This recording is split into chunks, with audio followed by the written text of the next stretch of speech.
starts in.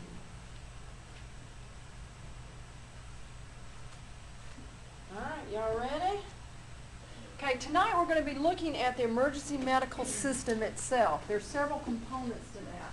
So we're going to briefly go through that, and we're going to look at just the whole overview of EMS. This is one of those topics that people might know a little bit about. They haven't really dug underneath the surface so that you really understand what's going on with that. Okay, background. Some of you may know some of this stuff, some of you may not, but EMS is a really young profession. We really didn't get a foothold in the United States until probably the late 60s. The first class we had down at USA, which was one of the, I think it was the first EMT program in the state, and it was in 1972, I believe. The first paramedic class was at the University of Miami. I believe that was in like 1968 or something. So we're a very young profession, and we're growing by leaps and bounds. So we're having to scrap. Whereas nursing, some of the other fields have been around for hundreds of years. We really got our start during the Napoleonic Wars in the late 1700s. Can anybody make a suggestion or guess at why? Well, pre-hospital, what do we do? We're going to the site of an injury, collecting the patient, and taking them where they can get care, correct? Better care, hospital environment. That's what we do. What do you think it is about a battlefield that we could be useful in that setting?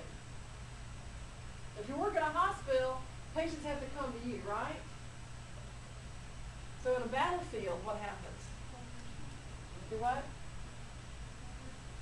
Yeah, you get soldiers, you get a lot of traumatic injuries.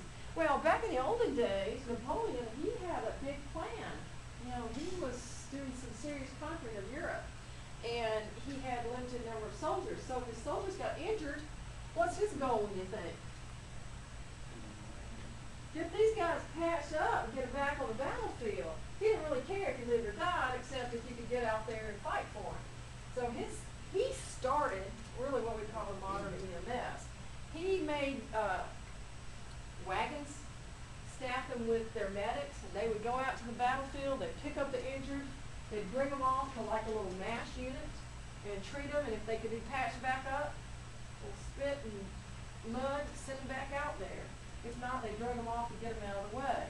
So that really was the first military situation where they did something like that. In the olden days, you remember the British, they just shot and you just drop right there and they just marched right on off. It's that for you. So that's really how we got started. We started as a trauma type of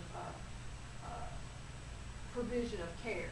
And that's what's brought us to this point. Early in the 1970s, we really got started growing out of trauma. Trauma and wrecks on the interstates, or they didn't have interstates then, but on the highways. So that's how we got started with ambulances. The Civil War, they started doing that too. When was the Civil War? Does anybody know those dates? They started in 1860. They wound that one up in 1865. They were doing the same kind of thing that they'd learned from the Napoleonic Wars. They started setting up little MASH hospitals. Not sophisticated like we had in the Korean War. How many of you guys have watched MASH, the movie? Those little series. Right. So what does MASH stand for? Mobile Army Surgical Hospitals. And they really operated much as you saw on television. So somebody would bring the injured people to the hospital, and that's really what we're doing today. It got much more sophisticated as you got into the Vietnam War. Picture. Anybody have any idea where this picture's from? Can you look at the outfit and tell? No uniform buffs in here? Okay, that's the Civil War. Okay, how it began, I kind of told you this already. In the olden days in the United States, when they first started EMS, most of the EMS services worked out of funeral homes. I used to work with a guy in South Alabama, and he started his career working for a funeral home. What they had is they had the hearse, and they got a call that somebody was whatever, and they'd get there, and if they were dead, they just loaded them up, they took them to the morgue, and if they were not dead yet, they loaded them up to the hospital. It was just transportation. There was no care provided. It was just transportation. And it kind of evolved from there. As it moved along, they were based out of fire departments or out of hospitals. And it wasn't until probably the mid-80s that they actually developed private services. Now, the one out of East Alabama, they run a hospital-based EMS service. But some of the other private services around are like CARE or AMR. Those would be private services, and we'll talk about those a little bit later. But we started having people spring up, and they started creating their own EMS services, but there wasn't a lot of regulation. When there's not a lot of regulation, sometimes we run into problems. So the federal government stepped in and started creating some guidelines for us. But in the early days, there was no requirements. Our motto was, you call, we haul, and that's all. We joke about that, but that's the way it started out in the olden days. Now, these are some dates. I'm not a date person per se. Some things, the Civil War, I'll know. But in 1966, the Department of Transportation really took us under their wing.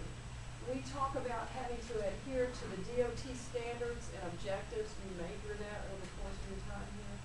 But they provide us with a list of the things that you need to know.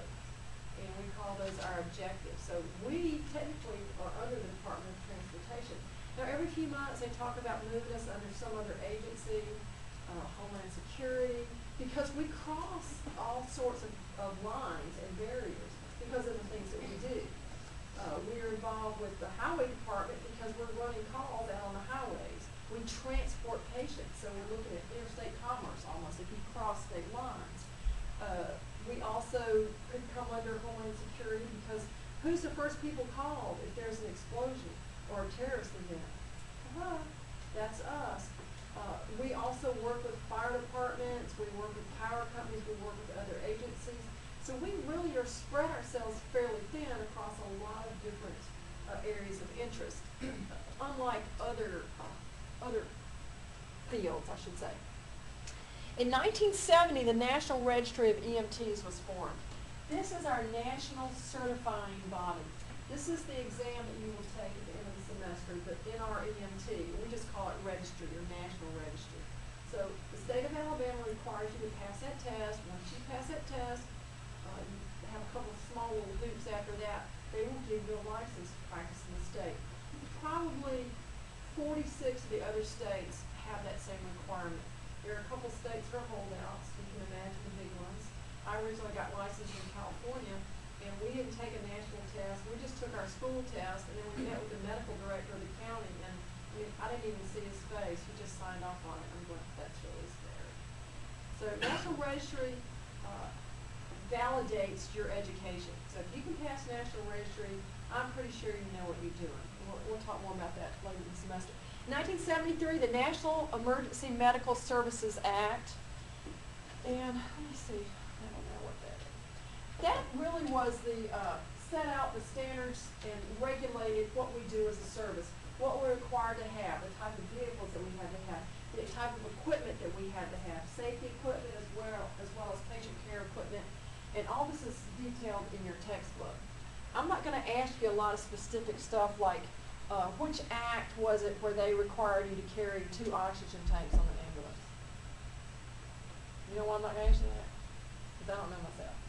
So it's not anything particular like that, but be loosely familiar with these, and we'll see more that you're going to need to know. When you take National Registry, 20% of the questions are going to come from what they call operations. This is operations information. Legal stuff is operations. Safety is operations. Driving an ambulance, operations. So we'll look at those. Okay, these are standards that were set by this 1973 Act. National Highway Transportation Safety Agency standards.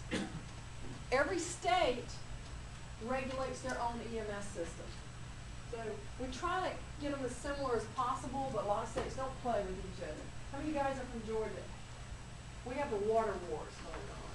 Sometimes you have the EMS wars. So our state, and that's mainly what we're going to focus on here, we are probably one of the premier states in the nation as far as good oversight and regulation of the EMS. We're the model for the rest of the country, which I'm proud to say that, and I've traveled widely, so I know that it's true. But the states set laws. They set your what you're going to have to do to get your license, the other policies. They loosely define what skills you can do. We'll talk about that in a little bit. They also regulate resource management.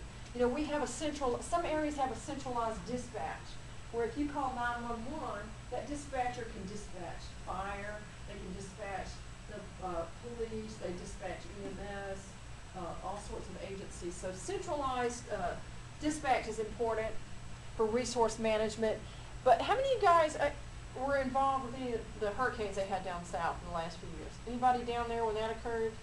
Nobody? Man, kind of boring here. Well, I moved up here from down there, so I've been involved recently with a lot of hurricanes and involved with the DMAT team, which is Disaster Medical Assistance Team. So when we would have an emergency like that, they would call us up. We would go to different areas to assist. So the nice thing about that is in our state, if there's an emergency in any part of the state, they have information on their computer screen is updated every 30 seconds of how many beds are available at every single hospital, how many ambulances are available anywhere and everywhere throughout the state, updated every 30 seconds, how many emergency physicians are on duty at all these places at any given time. So that if we had a big emergency, say like the bombing in Atlanta at the Olympics, most of you weren't born then, I guess, it was in the 90s, then they would know, they would know where to send those patients, because they would have it right there at a centralized location. They'd say, well, this hospital in, what's that, Lynette down there? What's that hospital down there? Lanier. Lanier has 3 level 2 beds. You know, they're not going to be taking any major trauma surgery, but they can take some broken legs and stuff. East Alabama has 14, you know, critical beds or whatever. So centralized coordination of emergency services is very important, and we do a great job here in our state. It also addresses human resources and training. It says that on every ambulance you're going to have a minimum of 1 EMT on there to provide patient care. You can't staff an ambulance with 2 drivers or 2 EMRs, emergency medical responders. So you've got to have a minimum of at least 1 EMT on there. It provides directions on transportation. We've got helicopters here. It wasn't so long ago that we didn't have helicopter transport from scene for emergency patients, but we do now. So those are regulated also by the state. Facilities, we have requirements that if a patient doesn't have a specific request about what hospital they want to go to, we have to take them to the closest and most appropriate hospital, and those are not always the same. You may have a close hospital that's not appropriate. If you have a bad wreck on the interstate in Lynette, right by Lanier Hospital, but you have a very serious traumatic injury, you're not going to take that patient to Lanier. You're going to go on and transport that patient probably to Columbus. That's going to be the closest trauma center that we have. Or if you call the helicopter, whichever one is going to be closest for that helicopter. So our facilities are regulated by the state as far as transport. Communication, we've got the 911 system, we've got enhanced 911. What's the difference between 911 and enhanced 911? Anybody know? You know, raise your hand. Okay. How many of you guys have ever called 911? Not so many, huh? Let me see. What, 5 of you maybe? 6, 7? Okay. You call out. How many of you have ridden in an ambulance as a patient? A few less, but okay. I've been around the block a little bit. When you dial 911 here, we have enhanced 911. What that means is the screen will show where you're calling, the address of that phone number, which can be a problem now because so many people only use cell phones like me. But the address comes up, and so in the event that, say you have a 3-year-old on the phone, I was just reading before I came up here about a little kid that called 911, and all he said was, in a whisper, was, and they were able to track that because they had enhanced 911. The address came up on the screen. They said police officers out there, and yeah, the family was like being held by gunpoint or something. So enhanced 911 is real handy because of that. But we'll talk about that a little bit more as we move on. Trauma systems. The federal government requires the states to develop a trauma system. And here again, the state of Alabama is the premier in the development of a trauma system. Unfortunately, our area here is the only part of the state that refuses to participate. But it's a statewide trauma system, and it's very good. Evaluation, we have to constantly reevaluate our educational program, our academic programs. Each service has to evaluate the care that they're providing. Hospitals have to evaluate the job they're doing. So it does have a component of evaluation. Public information and education. One of our roles at EMS is public education because we interact with the public on a regular basis. You go into people's homes, that may be an opportunity to highlight a problem for an elderly couple that, you see a dangerous safety issue. We go out and do clinics sometimes, we do blood pressure checks, things of that sort. And then the last one is going to be medical direction, and we're going to talk at length about medical direction here within the next couple of weeks. They oversee all the care that we provide. I don't think I can access this from up here, unfortunately for you all. I'm sorry. Components of the EMS system. We treat a patient, but we don't like just treat them, patch them up, and then say bye, do we? What do we do with our patients? We take them to the hospital. Yeah. Once they get to the hospital, do we go in there and treat them? Who treats them? The hospital people. Good.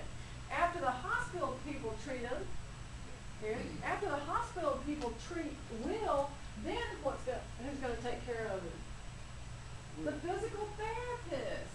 That's allied health personnel. So there's a long chain of these folks that care for our patients. So that's what we talk about when we say one of the components. We don't work in a vacuum here. We work with a lot of other healthcare professionals. We have specialized care facilities. Now think of the specialized care facilities we have around here. What have we got? We've got a hospital that's probably a level 3 hospital, maybe a level 2, probably level 3. John, do you know? Maybe level 2, level 3? No, I guess Lanier would be a level 4. Do you guys work at Lanier? I hear really nice things about it. So. Trauma centers. Any idea where our closest trauma centers are? I already said one of them. Columbus. And what do they call that? The medical center or something? UAB's further than Columbus, isn't it? Yeah, Columbus is going to be our closest trauma center. And by being designated a level 1 trauma center, that means that you've got trauma surgeons on around the clock. You've got neurosurgeons on around the clock. You've got these specialists. You've got anesthesiologists on around the clock. So anytime a severe trauma shows up, they're going to have the ability to treat it. If you showed up at East Alabama at 3 a.m. with a severe head injury, they're probably not going to have a neurologist on. They're probably not going to have a trauma surgeon on. You may get lucky because they've been called in for another patient, but they're probably not going to have full staff of everybody that they need. But a level 1 trauma center is required by law to have those people on all the time.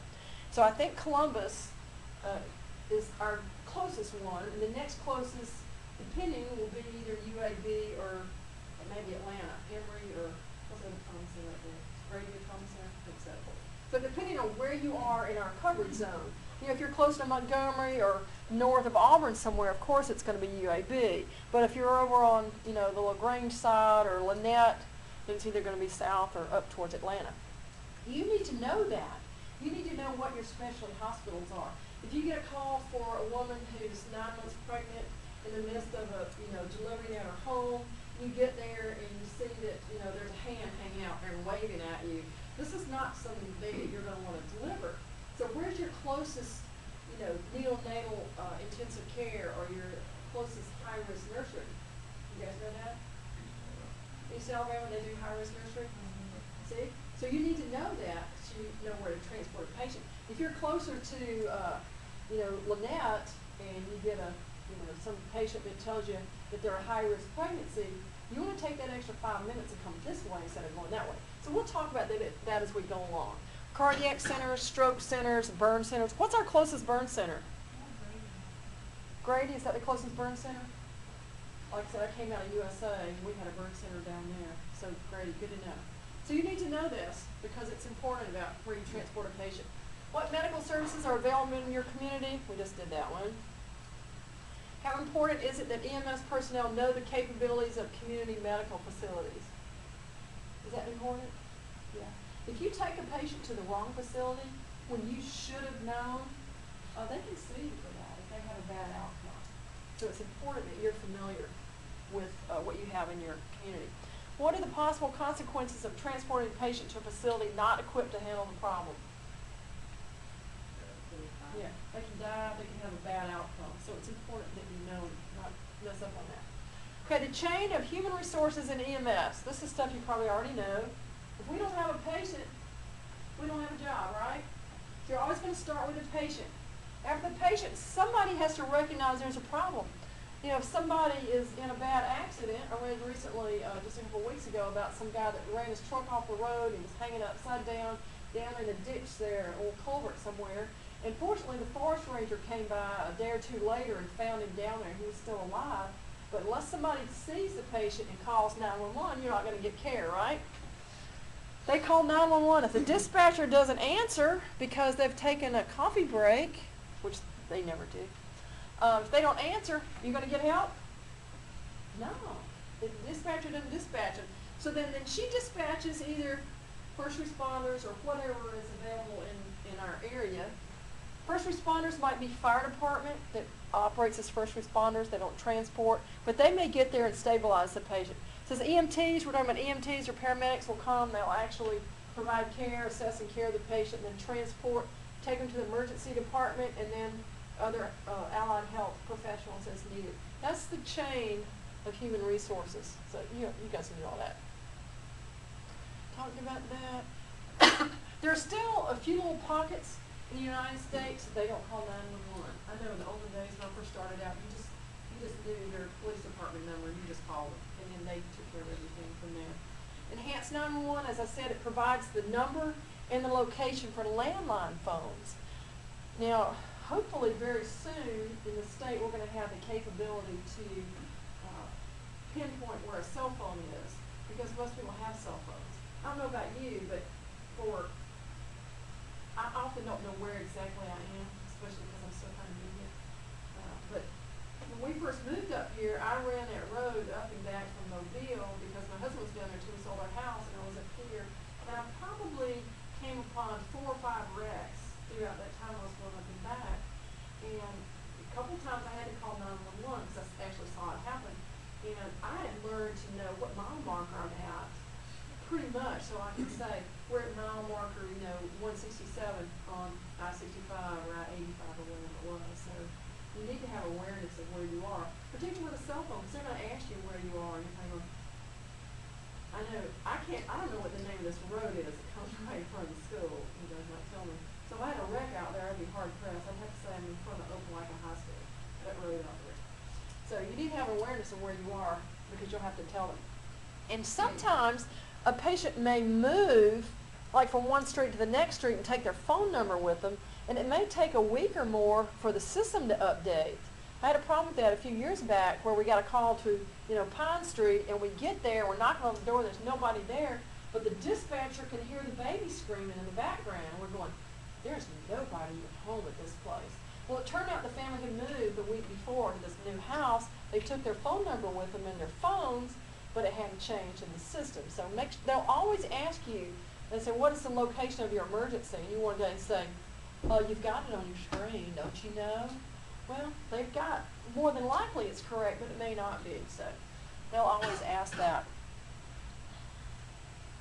Your dispatchers are, generally speaking, they should be fairly well trained to do their job. I've heard a lot of tapes and read a lot of times where dispatchers have actually saved lives because they talk somebody through an emergency. So they do a great job. In most places they have to have a certification. They go through a course. If you've ever called 911, they start asking you a bunch of stupid questions. If you don't get off this phone soon, I'm going to come through the line and get you. Because they ask so many questions. They're asking that for our information, so they know who to send, where to send them, what type of help, and then what type of information to give. So we'll talk about those guys a little bit more later too. They perform a great service for us. This is just an example of a modern dispatch center. One of the things that a lot of patients don't understand when you call 911, and I say this because I've experienced it so many times, a patient or somebody will call 911 and they're upset, they're trying to say, you know, Grandma, stop breathing, I need some help, and they'll start asking them a bunch of questions, and then the patient or the family member will say, get off the phone, you gotta send somebody, shut up, send somebody. Well, the way modern day dispatch centers work, you call in, and the call taker, that's all they do is take the call, and they're typing all that information, and it's going immediately to their neighbor, you know. Like these guys here might be the call takers, these are the dispatchers. Or you might have call taker dispatcher, call taker dispatcher, call taker dispatcher, and they're working in tandem. So as the one is typing in the information, the other one is dispatching it on another line. So sometimes you can hear it going both ways. You hear the caller calling in, you can hear the unit being dispatched. So they work very closely together like that. Works great. Now, one of the things that we're going to be learning in this class is going to be critical decision making. Now, if you are a history major, you don't have to be a very good critical thinker because all that thinking's already been done for you. But in this class, you have to be able to think for yourself. And that's something that most students are not trained for. We don't come out of high school, generally speaking, and have learned to be good critical thinkers. So that's one of the things we're going to be doing here. It's kind of like you have to get your shots. You know, you're going to be saying, oh, is she going to make me think again? Yes, she is. And by the end of the semester, you'll be doing it, and you'll be good at it, and you'll like it. But the process of getting there is going to be probably challenging sometimes for you because you just never had to do it. You hadn't worked through that process. But for you to be good in the healthcare field, you have to be a good critical thinker. And what that means is you take information here. It's kind of like putting words together. You learn all your letters, A, B, C, D, E, F, G, and they're all out there. And then you start putting together, you know, get words. Well, I'm going to teach you to write big old fat sentences. So you're going to take this information that you've learned, and now we're going to do something with it. I'm going to give you signs and symptoms of something. You've got to be able to recognize that and then decide how you're going to treat it or how you're going to manage it. So it's a process of learning to think for yourself, really, and not just go by memory. Students that memorize the book, and that's all they do not do well in national register. We go the step beyond memorizing. You've got to take that memory work and do something with it. So critical thinking is going to be very important to what we're doing in here. You've got to take information gathered, assess our patients, and then determine how we're going to treat them, where we're going to transport them, that kind of stuff. And oftentimes the decisions that we make are time critical. That means you don't have, you know, a couple hours to decide how you're going to treat a patient. And that's something that really sets us apart from the other healthcare professions. You know, if you go in and get a CT scan, you know, you may not get the results for a few days. If you go get an MRI, how long does it take them to get that back? Really? Well, we're making our decisions sometimes in a matter of seconds, but certainly in a matter of minutes. So we have to think and make decisions oftentimes with not a lot of information. So that's kind of fun, I think. Critical decisions. Is it better to take a patient to the closest hospital or to one further away but more appropriate for the condition? You automatically go to the closest hospital? Yeah, it's going to be based on their condition. If the patient is in cardiac arrest, what does that mean? All you guys have had CPR, right? Everybody in here has had CPR. So if you have a patient in cardiac arrest, what is their status? 3 words. They dead. So which hospital are you going to take them to? The nearest hospital, yeah, because they did, they got hospital, I mean, they got physicians at the hospital and nurses. So it doesn't really matter what hospital, any hospital should be able to manage a cardiac arrest. If you've got a severe traumatic injury, a head injury, a brain injury, which hospital you want to go to? The closest appropriate hospital where they can treat your patient. So you're going to have to determine if the patient is stable enough for you to treat him at the scene, or should you load him up and transport as quickly as possible. So those are decisions you'll have to make based on your assessment of the patient. And we're not going to be doing that this week, but we'll be doing it more and more as we go through the semester. Will this treatment make the patient better or worse? We're going to give some medications as part of our EMT curriculum. So you'll learn medications, you'll learn when you give them, you'll learn their side effects, You'll learn when you should never give that drug. So we learn a lot of information about our medication. But you have to decide if that treatment's going to help your patient or make them worse. So I'll give you some scenarios like that. What you think? Okay, how many levels of training are there? Anybody read their book? Yeah, you can't even show that, can you? He's trying back there with me. There are 4. The first one is emergency medical responder. Now, about 4 years ago, they changed the terminology that we're using. EMR used to be called first responders. So you still hear that in the media a lot because they haven't gotten the memo. So they'll say first responders. But when you go to take your test, you'll take a test, not you, but emergency medical responders, EMR. They'll take one that says EMR, and they'll get a certification license for EMR. The second level is EMT. They used to say EMT basic. Don't do that anymore. It's just EMT. So if somebody calls you a basic, you say, no, I'm an EMT. And I can tell you that over the course of time, the curriculum has changed. EMT of today is not your mom's EMT. What you guys go through is much more challenging and much more thorough than they did just 5 years ago. EMTs that are out there practicing and been practicing for a while, if they came back and sat in your class, they couldn't pass your test, I can tell you.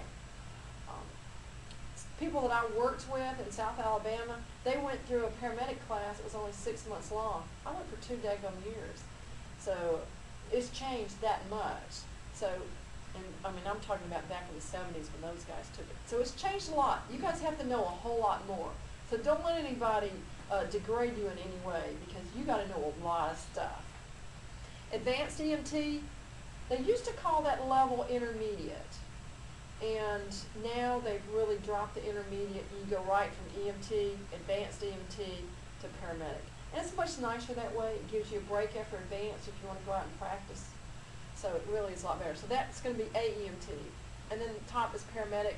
The olden days you used to call it EMTP. Now the designation is just NRP, Nationally Registered Paramedic. So on my syllabus it says NRP because I'm a paramedic. Roles and responsibilities. When you're working as an EMT on a service on an ambulance, you have got certain roles and responsibilities. Each one is very important. But the number one always, and you can like implant this right across your brain somewhere, is going to be personal safety. So your safety is paramount. After your safety, it's going to be the safety of you and your crew, and then it just kind of goes out from there. So personal safety is important. If the scene is not safe or you could be injured, you don't go in there, because then we've got 2 patients. You can open up just about any, you can scan online, and you can find a lot of instances where EMTs and paramedics have been injured, killed, because they've been in an unsafe environment. So your safety is very important. Safety of crew, the patient, and bystanders. Next responsibility is going to be patient assessment. If you don't assess your patient, to find out really what's wrong with them, you're not going to know how to treat them. So assessment of your patient is going to come before patient care. So you got to assess them and then provide care. So say they need oxygen. Once you've provided oxygen, now we've got to see about transporting them. So we may have to lift and move them. And that sounds like a really corny thing, lifting and moving. Yeah. Well, you're going to have times where it's going to be a real challenge to you to figure out how you're going to move a patient. I had a patient one time, they were building a tall building, condos down at the Gulf, because I worked down in Gulf Shores for a while. And we had a patient on about the 5th or 6th floor. Well, the construction crew was putting this together, and getting that guy down was a challenge. They had an elevator that was built for people to stand up in and ride up. It was quite small. You could only get like 3 or 4 guys in there. You certainly weren't going to get a backboard in there or a stretcher. So we had to be very creative in figuring out how we were going to get this guy who had probably a spinal injury down 5 stories and no stairs and no elevator. Who was our best friend that day? A crane. Just about. It was the fire department with, their big ladder. They had one down at the beach. They have requirements that their ladders go a little bit higher than just your norm. So we were just able to get that ladder up there, and we put him in a basket, and we lowered him down with a rope, like for 5 stories, maybe 4 stories. It was quite far. I've had to take patients out in windows before. We've had to lower patients in stairwells that went like this, where you had to put them in a basket and lower them, just like the guy off the condo. So sometimes it can be quite challenging how you're going to move the patient. So that's kind of the interesting part. And then transporting the patient, here we make the decision about how we're going to transport them. Are we going to go fast, or are we going to go regular speed? How we're going to go, the route we're going to take. Are we going to fly them on a helicopter? Are we going to take them by ground? Is your patient stable enough? They don't want to go to the hospital. Can they go, on their own transportation? Then we got to transfer care. When we get to the hospital, we can't just like roll them in there and slide them in the hallway and run off, much as you'd like to sometimes. We can't do that. You have to transfer patient care. And if you don't transfer patient care and give a good report, you can be sued for that, and you can lose that one. So it's not good. And then the final thing listed here is patient advocacy. Now that sounds like a real corny thing, but oftentimes you are the only thing that stands between that patient getting the care that they need or should have. If you have a child that you suspect has been abused in the home, you may be the only person around that can recognize that and report it so that something's done about it. So you are your patient's advocate. When we transport a patient, 90% of the time we're transporting one patient, and it's just you and that patient. And over that course of 15 or 20 minutes or 30 minutes or an hour, you come to know your patient on an intimate level. And they feel like they're attached to you at the hip. When you roll into the emergency department with that patient, they're clinging to you for dear life, whether they grab on or not. They're scared to death. You guys that have been transporting an ambulance, is it not one of the scariest things you've done? It's pretty dang scary. You don't know what's happening. You don't know what the outcome's going to be. You're not around people that know you. You're not around people that care about you. But they're going to make a connection with you. They're going to know your name, and you're going to be important to them. So you're going to be their advocate here. You get in the hospital, there's 50 people that work there. Nobody cares specifically about that one patient except you, because that's your only patient. In the hospital, every nurse probably's got 5, 10, 15, 20 patients, depending on what's going on there. So it's you and that patient. So hopefully you will recognize that special relationship that you have and appreciate it for that. How would it impact an elderly patient if you took them to the hospital and they didn't have their glasses, they didn't have their hearing aid, they didn't have the other stuff that they need, their dentures? How do you think Granny's going to feel then? Pretty abandoned, don't you think? I don't know, you guys probably don't see many of you with glasses, but we had a student in the morning class, and she had lost her glasses somewhere. And she was sitting on the front row, and she was just like this, trying to read the screen. I felt real bad for her.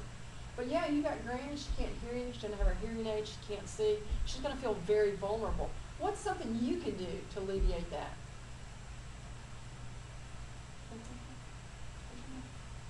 Nobody? Nobody? Oh, it's me, John, I knew you know something. Yeah, before you leave their house. If they're having trouble hearing, you can say, hey, do you have a hearing aid I can get for you and help you put in? Do you have some glasses that you need? Or, you'll recognize they don't have their dentures in right away. So, check with them. Sometimes it's little things like, do we need to get your keys so I can lock your house up before we leave? That's patient advocacy, and it's important. Your patient is going to have a better outcome if they're not scared witless. So anything you can do to calm them down and make them feel more secure and at ease, they're going to have a better outcome. What happens to your heart rate when you get scared? Yeah, I can't do it. It just goes off like that. Well, that's not good for patients. So if you can calm them down, get their heart rate down, their breathing down, they do a lot better. So that's part of your job. On a routine call, we're taking the time to gather these items have a negative effect on patient care. It says routine call. That's the operative word here. In an emergency situation, your patient's fixing to die. No, I'm not scrambling around the house looking for whatever. But in most cases, if you can grab their things, it's very important to them. Personal traits, physical traits. You do have to be able to lift and move your patients. Now, we do require that every person be able to lift 125 pounds. I can do it, so you can do it. And between you and your partner, 250 pounds is reasonable. You do have stretchers and stuff. But if they weigh more than that, what do? Yeah, I love the fire department. They're my best friend. Yeah, you're going to call for assistance and get some backup there. Don't try to do more than you're able of doing. You have to have good eyesight. Believe it or not, I had a student come in years ago and she wanted to take EMT and she was blind. And I'm going, you're kidding me, aren't you? What challenges would a blind person have doing this job? Specifically, that you can pinpoint besides, how you're going to find the front door. They're going to be working with a partner, we hope. But what specifically, patient care-wise, problems would they have? Yeah, they can't see their patient. They can't see their skin tone. They can't see if they're flushed. They can't tell if they're pale or if they're cyanotic. They take a blood pressure. They might be able to pop it all up, but then they can't read the dial. So, there's some issues there. Do what? Yeah, they're not going to be starting to, some of them probably would try it. So they're really not going to be able to function that well. So you got to have good eyesight. You got to be able to read. You do have to have color vision. And that's one of the things on that essential functions. If you're colorblind, this is not going to work for you. Now, if you just have some marginal deficits, usually those are okay. But, if you can't tell green from red, of course you have a problem at Christmas, but what else can't you not do well? Drive the car, drive the ambulance. Is that a red light or is that a green light? Oh, I don't know. They don't have cameras here in Opelika. You have to have good communication skills. Who do we communicate with? Okay, there's about 10 answers. First one, who do we communicate with? We talk to the hospital personnel because we got to turn over patient care. Who else do we talk to? Dispatch. We call dispatch. Yeah, we got to talk to those guys. Who else do we talk to? Yeah, we may have to talk to other agencies, the fire department. Who else do we have to talk to? Patients and your Yeah, you got to talk to your patients, your partner. You spend a lot of time with your partner, so you got to talk to them. Who else you got to talk to? You might have to talk to your supervisor if you behave. Maybe you won't have to supervise. Who else you have to talk to? You ever talk about hospital personnel? Yep, that's where you slept it out. The fire and police. Yeah, I think we have other agencies. people on the scene. Yeah, you have to talk to other people on the scene. What happened here? You see damage. What happened here? I got one more in mind. Family members. Yeah, and I might have missed something too. So we communicate with a lot of people in a lot of very unpleasant circumstances, stressful circumstances. But we do that oftentimes when we're trying to glean information, but we also have to give information. But just the communication between you and your partner can make or break your day. So we communicate on a lot of different levels. Orally, but also written. What is our written communication? Our patient care reports. We have to document all patient encounters that we have. We got to document what was going on with them, what they said was wrong, what the signs and symptoms were, what they said, what we did for them, where we took them, blah, blah, blah. So we got to be able to communicate very well. Personal traits. I said early on, if you've got an anger management issue, you're in the wrong field because patients will challenge you on that level. It's important that you are pleasant. I will tell you this, I probably shouldn't say this, but if patients like you, if they think that you are sincere, if you like them, they don't sue you. And that's important. Now, it's important not to be sued. However, it's more important that you don't do things to get sued. It's important that you are conscientious and you provide good care. But outside of that, patients want to know that you care about them. And even if you are the worst medic out there, if they like you, they trust you. You guys ever had a doctor that turned out to be a really bad doctor, but you really liked him? Well, they're out there. They're hard to spot. You go to them because you like them. Do you know if they're really good or not? No. Your dentist. How do you find out that he's not any good? Your feelings fall out. Otherwise, you like him, you think he's doing a good job. Same thing with us. They like you, they think you're doing a good job, they don't sue you. But the important thing is that you do a good job, so it's never called into question. You have to be sincere. We talk to patients. They're going to say, am I going to die?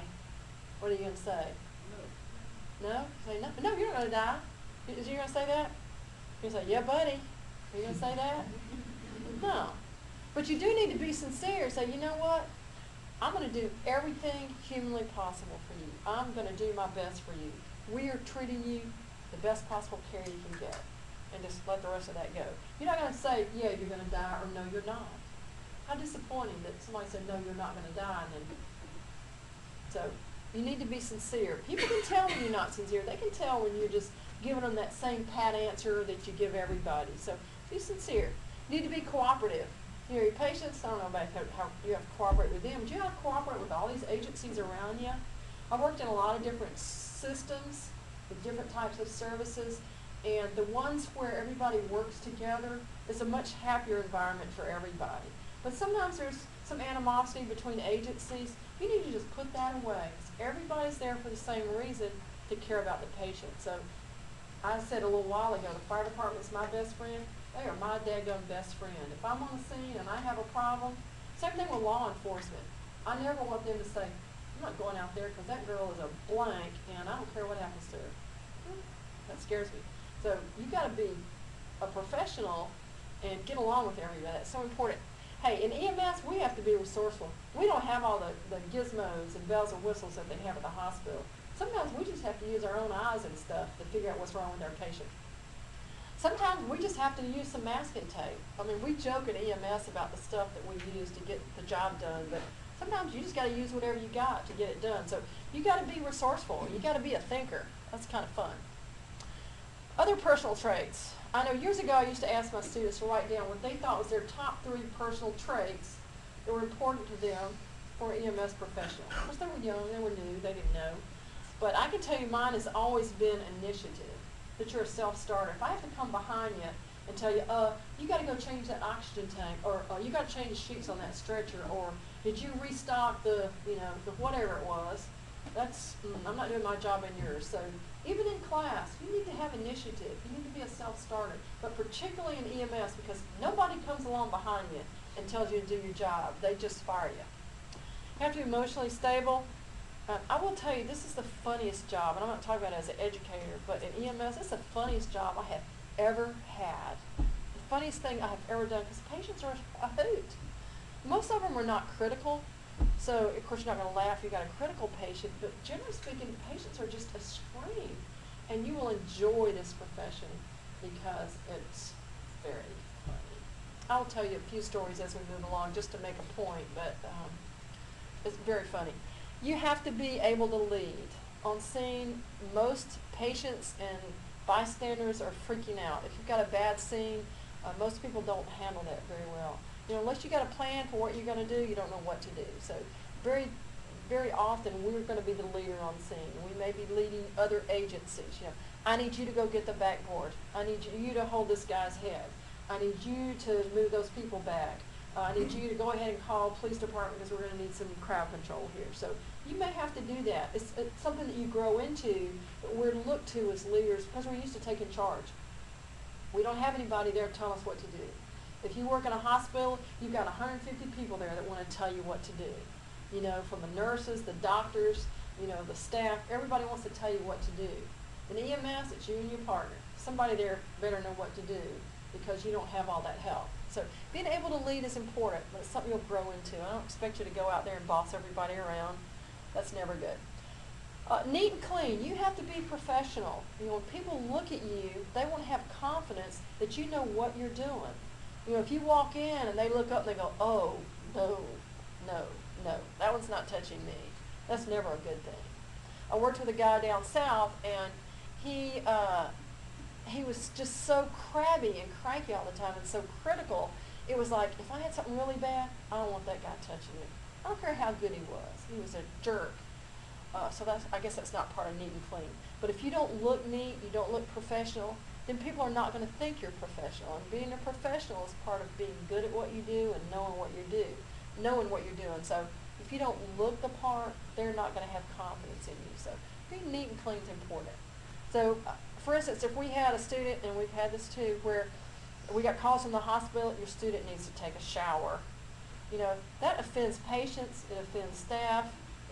You're obviously, or you may not be clean, or you may have some kind of issue. So neat and clean is important. We'll hear about it. Good moral character. Why is good moral character important for what we do? Can you think of any reason for that? I mean, why is it really important? Do we go in people's homes? Do you walk right by the jewelry box that's sitting in the bedroom? Do you walk into their bathroom where they've got thousands of dollars of narcotics sitting there? Yeah.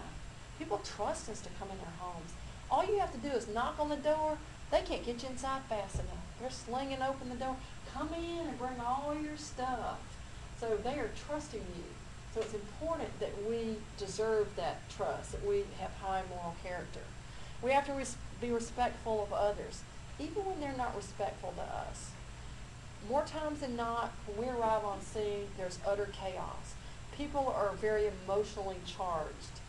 If they feel like you haven't gotten there in a timely manner, they may not act very nice. You know, they may say unkind things about your mother and your heritage and that kind of thing. And you can't respond in kind. You have to be patient and understanding and know they're not really talking about you. They don't know you from anybody. They're upset with a situation.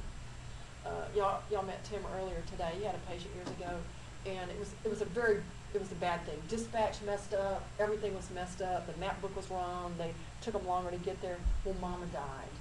And these two sisters were absolutely, every time they saw Tim on the street in Foley, Alabama, they go, "He killed Mama." Very bad. So you just have to understand that it's not you. They're just so upset and so emotionally charged with the situation. They take it out on anybody around. So you have to keep your calm and stay cool.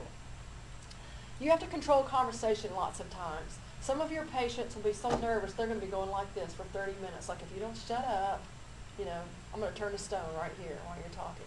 So you're going to learn to control conversation, to turn it so you can get the information you need and move on. Hopefully you're good listeners. I don't know, your mom probably told you the same thing my mom did. You got 2 ears and 1 mouth, so you listen twice as much as you talk. So we weren't allowed to talk till we were much older, so I'm making up for lost time. But it's important that we learn to listen, because we got to hear what our patients say. Because one reason, you don't want to get to the ER and be embarrassed when the nurse says, "Well, tell me what medications do you take?" And they list off 37 medications. You ask them that, and they said 2 words. Well, if they feel like you're not listening, you're not paying attention, they're not going to tell you. They're not going to waste their breath. So you got to be a good listener, and they need to know it. You have to be non-judgmental, and you have to be fair. We see this a lot with alcoholics, drunks, homeless people, where you think, "Oh, they're just homeless, don't worry about them."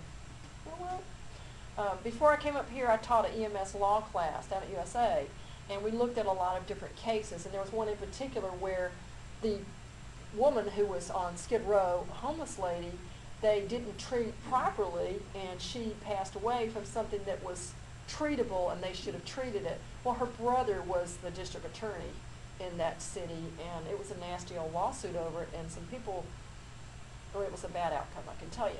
So you don't automatically assume, because they're in that environment, whether they have influential family members or not, it doesn't matter. They're human beings, so we're going to have to treat everybody fair, regardless of whatever your personal opinion is.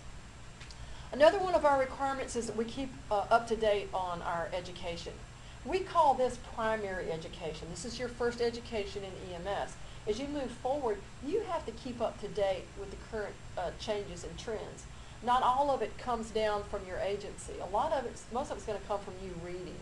And I keep a lot of articles in my office of interesting things, subject matter that you may be interested in that you can check out and read. But subscribing to an EMS journal or an educational magazine of some sort is important, and you'll find those very interesting. We'll talk towards the end of the semester about, after you finish this, you have to recertify every 2 years. You relicense every 2 years. And there's some continuing education that's required as part of that. So we'll talk about that later too. There are a lot of ways you can get your education. Reading trade magazines is important. Other lectures, classes, there are conferences out there. The state used to, I think they still do, once a year they'll hold an EMS conference in Montgomery. And usually they have some really good topics, so you've got some choices out there. There are a lot more job opportunities for EMTs now than there ever were. And normally you think of an ambulance service, but a lot of hospitals are hiring EMTs. I know down south they put them in the ER, more like techs for EMT, but they also might work up on the cardiac unit where they'd be a cardiac tech, where they'd learn to read the rhythms. You can work in industry. A lot of big industrial sites want EMTs as part of their safety crews, so they'll hire you for that.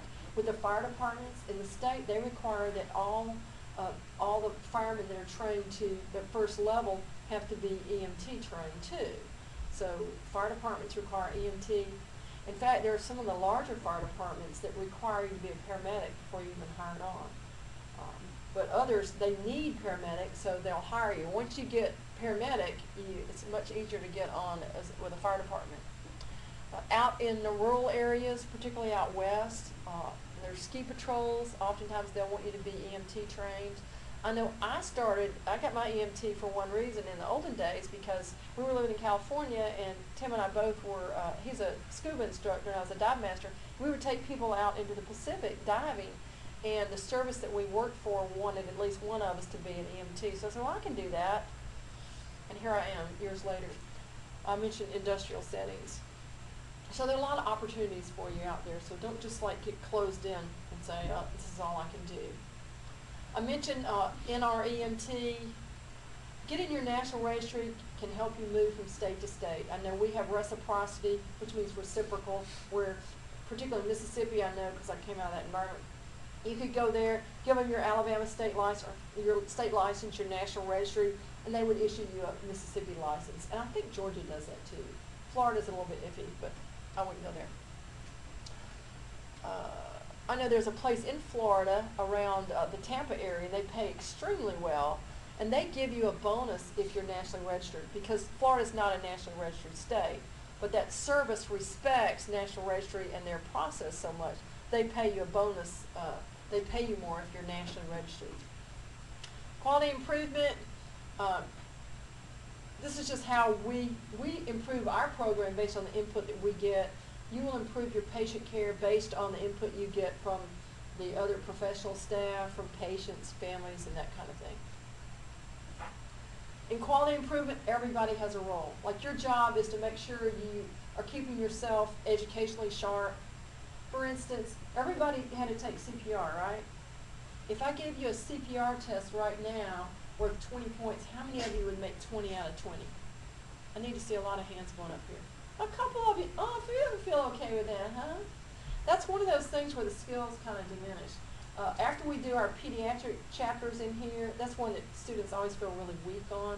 Only 10% of our calls usually are pediatric calls. So that's an area that you lose expertise very quickly.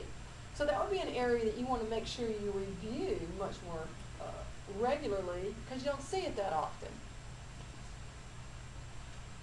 Medical direction. In EMS, we all are led at the top of our food chain by a physician. You'll have a medical director. Each service has a medical director, and he oversees all of our care.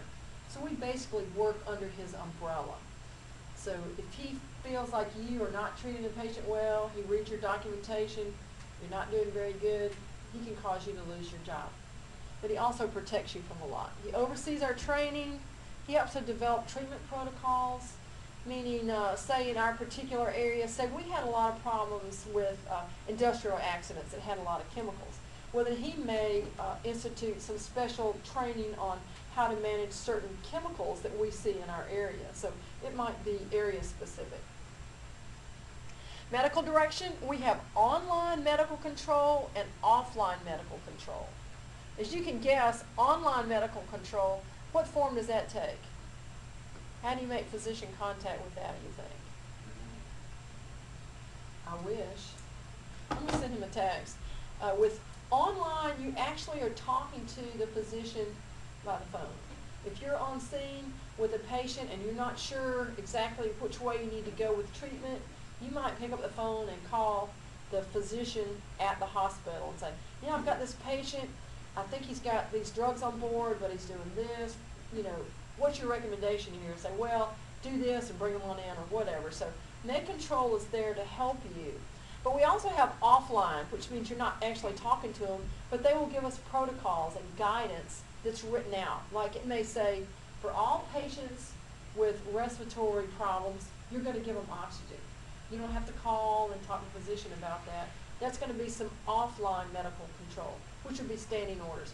For all patients with respiratory problems, you're going to give them oxygen. That's just an example. So that would be offline. So online, you're actually making contact with the physician via the phone or in person, whereas offline, it's going to be something that's written down that you're just going to read. Research, we're doing a whole lot more research in EMS than we ever did. And they call that evidence-based, where we are providing care based on evidence from research that's been done. It hasn't always been the case. Have you guys ever watched that Emergency? The Emergency was the name of the series, you know, with Gage and DeSoto or something. Come on, some of you have seen that. Come on. You know, Los Angeles Fire Department. On those old black and whites? Never? Okay. Yeah. You have? Okay, good. See, somebody. They're really old, but in the olden days, I mean, they had this big phone system that they called in, and they'd hook up the EKG machine. It was as big as this, and they always gave sodium bicarbonate. Of course, in those days, we all gave sodium bicarb, but it killed patients. So it went for about 20 years, and they realized, you know what, we're killing more patients than we're saving with this. So they quit doing it. That's evidence-based medicine. So now we're doing a lot more of that. So you will get questions on registry about this kind of stuff, even though you're going, oh my gosh, if we don't shut up, I'm going to die. But our goal is to improve patient outcomes. So we're constantly reassessing what we do to how we can improve things so our patients have a better outcome. I think that's kind of interesting. We do have a role in public health, and it's changing. If there was a big SARS epidemic, do you guys know what SARS is? You've heard of it. It's a severe respiratory disorder, came out of Canada via the Orient. No. Anyway, if we had a huge tuberculosis outbreak, everybody in the area had tuberculosis, everybody got food poisoning, you know, where it became a public health issue where the Centers of Disease Control contacted us and said, y'all killing people down there, or some food chain is serving bad lettuce. You know, kind of botulism. Oh my God. This is a public health issue. Somebody comes in from overseas carrying some awful strain of, you know, the bird flu or something. They get off the plane, they infect everybody at the airport, Atlanta airport, you know, and they drive down here and infect everybody at Auburn University. And we've got some serious public health issues. So we're integral in that public health system because we see it first. We're like the canary in the coal mine. Who knows what that means? Okay. In the olden days, they used to send the canary in there, and if he died, that meant there wasn't any good air down there. So that means we're on the front lines if something bad starts happening. So anyway, we do have an important public health role. We do blood pressure clinics, stuff like that. Disease surveillance, that's what I was talking about. If all of a sudden East Alabama sees that EMS has brought in 25 patients with flu-like symptoms, we got a flu outbreak somewhere. And they report that to the CDC, and then they send people down here and stuff like that. So that's disease surveillance. How will you refresh your knowledge and stay current once you're out of the classroom? Some of you may have to do this. What's this? Oh yeah, I might have to read. Of course, most of you will probably listen to stuff, watch videos probably. But yeah, you got to stay up with what's going on. You can't just stagnate. What qualities would you like to see in an EMT who's caring for you? Yeah, you want them to be good listeners, because if they treat you wrong because they didn't hear what you said, that's not good. What else do you want? You want them to be caring and compassionate. Yeah, they got to think on their feet. Professional. How about the K word? Knowledgeable. Yeah, I like them to know what they're doing too. Yeah. How can you come closer to being this kind of EMT? Practice, practice, practice. What your mom said. Now I have some reviews here. This is stuff that you will have to know because it's going to come back up and you're going to have to go, oh yeah, I remember she talked about Napoleon. Read through your book. It's going to talk about these different acts. Just be generally familiar with them. Know the chain of resources.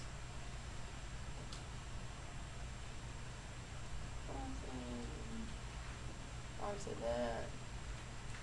What innovation was introduced in the Korean and Vietnam Wars that is now common in many EMS systems? Yeah, they had MASH hospitals. There was one I probably didn't mention that I probably should have. How'd they evacuate those patients? Yeah, helicopters. Good for me. What are the 4 levels of EMS providers? It's not first responder. EMR, emergency medical responder. EMT, nobody said basic, right? AMT, advanced EMT, and good work. Requesting orders from a physician by radio or phone is an example of what kind of medical control? Online. Ta-da. Good work. Okay, your patient is hesitant to go to the hospital because she's worried about her dog. Okay, you got a picture of this? What can you do to assist in this situation? Do what? Yeah, and then he shreds. Offer call a family member. Yeah. The important thing here is you think about what you can do. So yeah, that's not a wrong answer. You need to think about what all you can do. So you may put him up, ask the lady, where can I secure your dog? Lots of times people, and this is not me, will put a dog in a cage. You know, they keep them in cages during the day or something. So yeah, I know. Dog people do that. My sister's got 4 dogs and they all have crates. They call them crates. I call them cages. See? How many of you guys have seen the little dog cages, dog crates? Not you? I put my little chihuahua in a kennel. Yeah. 'Cause she'll, Peas on the floor. oh yeah, that's bad dog, bad dog. What else can you do? Somebody mentioned something. Offer to call someone. Yep, call someone or a family member or a neighbor, see if somebody can take the dog, secure the dog. You know, ask them for a suggestion if they're not around. You know, Granny's going to worry about her dog. Sometimes you may have like an older couple and you're taking grandma to the hospital and she's worried more about grandpa than she is about herself. That's why she don't want to go to the hospital. So in that case, what would you do? Yeah, call a family member. Is there somebody I can call that can come and sit with grandpa while we take you to the hospital? Are you going to put the dog in the ambulance with you? No. That's a big no. There's no dog in the back of the truck with me. I will tell you, dogs bite me. I hate that. What part of your role as an EMT is this an example of? We are thinking critically. And what are we doing for our patient? What are we doing? Patient advocate, exactly. Ta-da. Okay. I know this is the longest night of your life, at least the longest night of this course, but it's basically over. Tomorrow we're doing, I think, chapters 2 and 4. Who's got the syllabus? 2 and 4. So if you can read that between tonight and tomorrow, I highly recommend it. We'll move a lot faster. Tomorrow night, be prepared to talk back to me, okay? Because I don't do the one-man show You here. said chapters 2 and 4 or 2 through 4? 2 and 4. Yeah, try to limit it in most cases to 2 in a night.